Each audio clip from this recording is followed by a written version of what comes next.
Hello, everyone. My name is Emily Curry, and I'm a dental hygiene student at Algonquin College.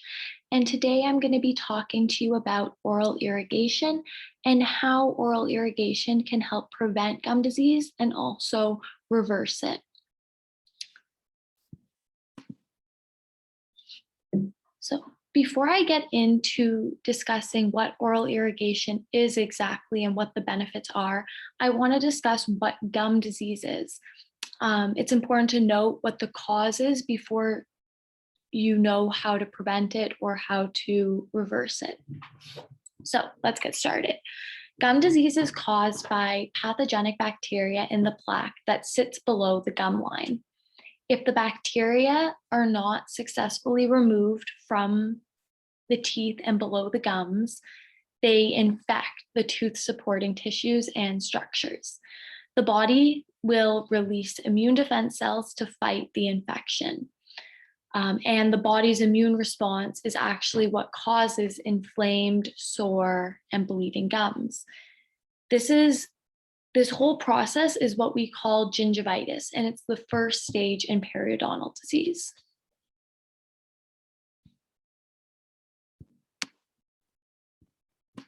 As you can see in this picture,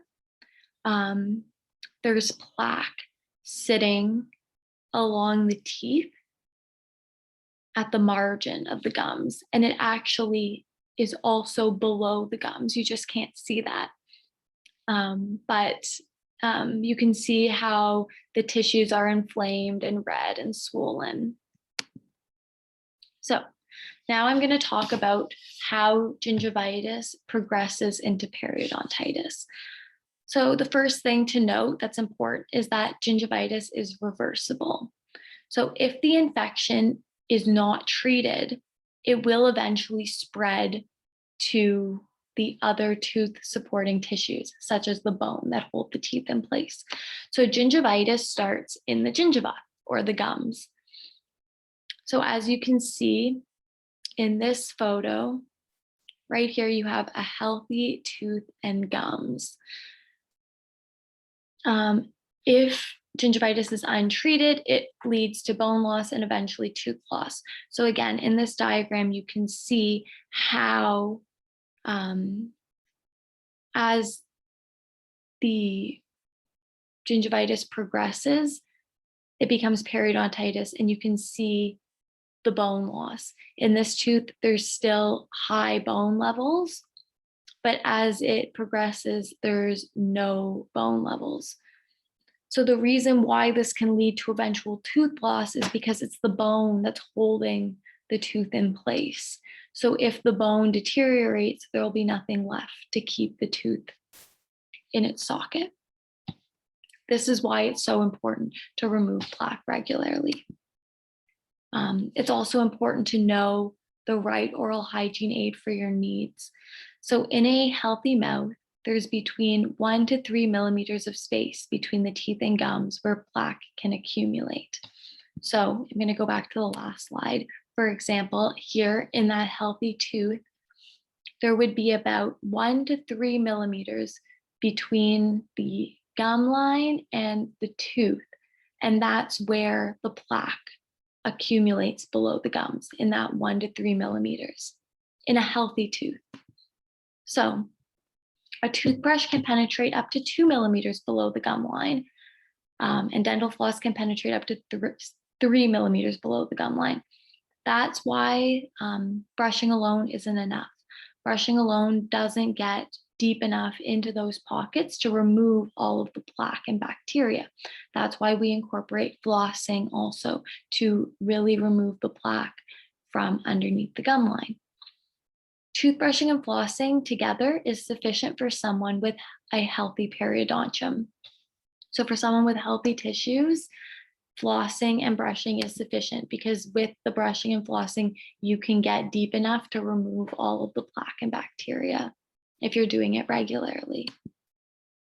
However, for someone with gingivitis or periodontal disease, the space between their gums and teeth are equal to or greater than 4 millimeters. As the bone deteriorates, the depths between the teeth and gums get deeper. So for example, in this tooth, and especially this tooth, brushing and flossing would not be enough to remove the plaque from below the gum line because it would not be able to penetrate that deep. This brings me to why oral irrigation is so beneficial, especially for people who have periodontal disease. So this photo right here is showing you what oral irrigation is basically. So a water flosser or a water pick is an oral hygiene aid that allows subgingival irrigation. So subgingival means below the gum line. And you can see in this picture as well that the water pick or water flosser is targeted at the gums, and it's actually removing the bacteria and the plaque biofilm that's sitting on the tooth surface, and it's actually also penetrating below the gum. The reason why this oral hygiene aid is better than dental floss is because it can penetrate up to 6 millimeters below the gum line. So it would be beneficial for all of these conditions. Even with a pocket deep like this, the water flosser would be able to penetrate below the gum line and flush out the bacteria.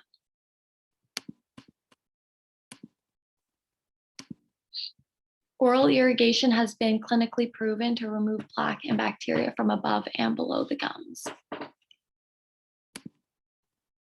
So now I'm going to discuss some of the benefits of oral irrigation. So the first one is that it removes plaque. A water flosser combined with toothbrushing has been proven to reduce 29% more plaque than traditional flossing and brushing.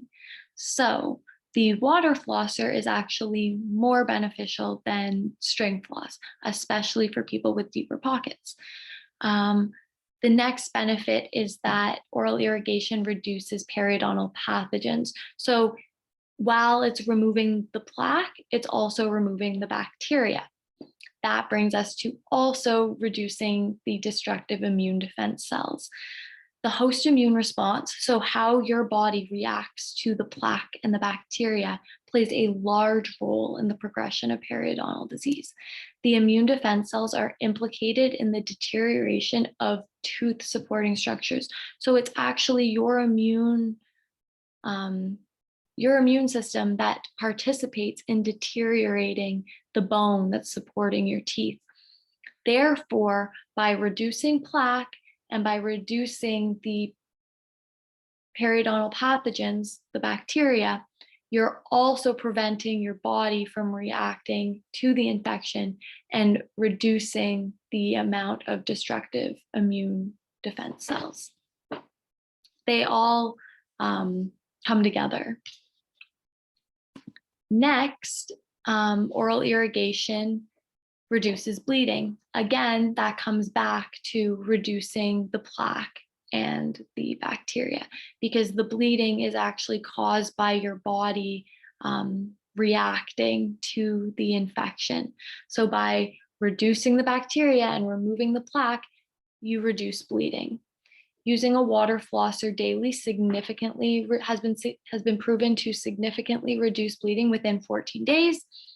Oral irrigation was also proven to be significantly more effective than rinsing with 0.12% chlorhexidine at reducing marginal bleeding and bleeding while probing. Chlorhexidine is a mouth rinse that's actually very effective in treating gingivitis. If you haven't heard about it, I actually did write a blog post on mouth rinses. So you can go read that if you have a chance, and if you haven't already. This photo right here is showing marginal bleeding. Again, that's caused by the host immune response and the plaque. And this is showing bleeding on probing. So probing is when we are measuring the space between the gums and the teeth. So ideally, we wouldn't want to see any bleeding. Bleeding is a sign of disease and infection. So by removing the bacteria, removing the plaque, irrigating the tissues, we reduce bleeding. And also inflammation. Inflammation and bleeding are kind of paired. In conclusion, with oral irrigation and other oral hygiene aids, you can prevent oral diseases, reverse gingivitis, or arrest periodontitis from progressing any further. So for someone with healthy tissues, it's important to use these oral hygiene aids to prevent disease from occurring. For someone with gingivitis, it's really important to reverse it before it progresses to an irreversible stage. And for someone who is already at that stage of periodontitis, it's important to prevent it from getting any worse. And oral irrigation is a great oral hygiene aid. It's important to regularly remove plaque from your teeth and below your gums because a healthy mouth equals a healthy body.